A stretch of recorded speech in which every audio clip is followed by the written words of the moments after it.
Chef Charles on a sunny Sunday morning. What are you going to do different for breakfast? Well, let's try to do something a little bit different with French toast.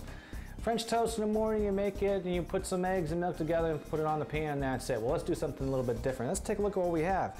I have some nice big thick Texas style toast bread, okay, and that's nice thick. That's a little bit different than you're used to, okay, nice thick bread we're going to use. We're going to make a batter a little bit different than something that you're used to, with a lot of different ingredients, with fresh orange and egg and baking powder and nutmeg and vanilla and sugar.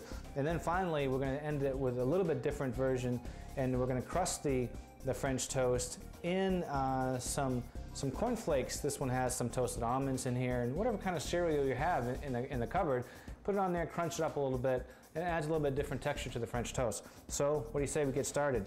So I got right now I have 2 cups of milk in here. I'm going to put in two eggs, just like so. All right. What else are we going to put in there? We're going to put some sugar, and we're going to have about a 1/4 cup. A lot of sugar. I know it's a lot of sugar, but it's a lot of batter too.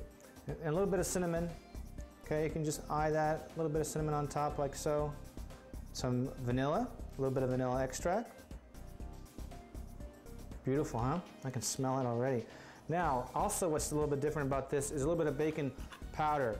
We're going to put about a teaspoon of baking powder, and what that's going to do is that's going to help kick the toast a little bit, make it a nice and airy. What we should have done is we have some beautiful strawberries and blueberries and raspberries. Go ahead and put sugar on those first thing. What that does is allows the berries to macerate a little bit, okay? That sugar is going to draw out those beautiful moisture from the berries. Okay, now a little bit of fresh squeezed orange. Not too much, because you want too much acid in there. Whip this up a little bit.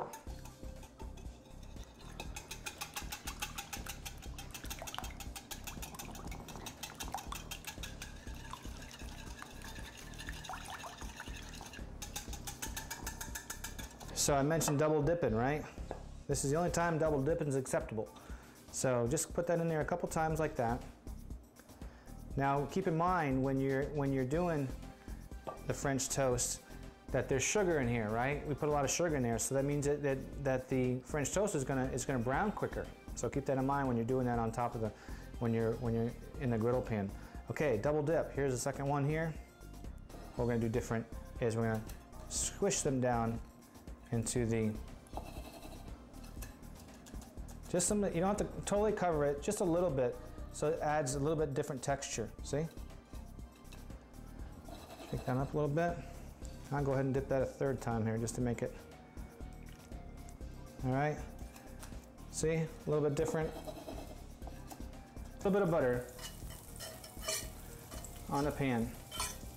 It's a Teflon pan, so it's not going to stick, but I just like to put it, adds a little bit of flavor as well. Now I can tell by that sound it's just a little bit hotter than it should be, so we're just going to turn that down a little bit so that the French toast will cook. So I think that's about ready. I think they're nice and golden brown here. We're ready to go, so we're going to just pull those off, and I'm going to bring them over to the cutting board. We're going to cut these so they look a little bit nicer. Okay. You can do this at home just for a little bit nicer presentation, or if you're doing it for a bunch of people at the same time, you put your French toast on. Our berries are started to leach out a little bit, some beautiful natural flavors.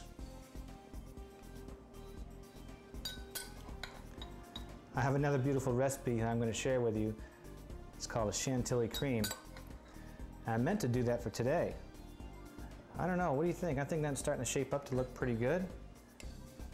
And you can't do all this work, guys. You can't go through all this work unless you use fresh and real maple syrup, okay? Real maple syrup. This comes all the way from my hometown in New Hampshire, and we only use the real stuff.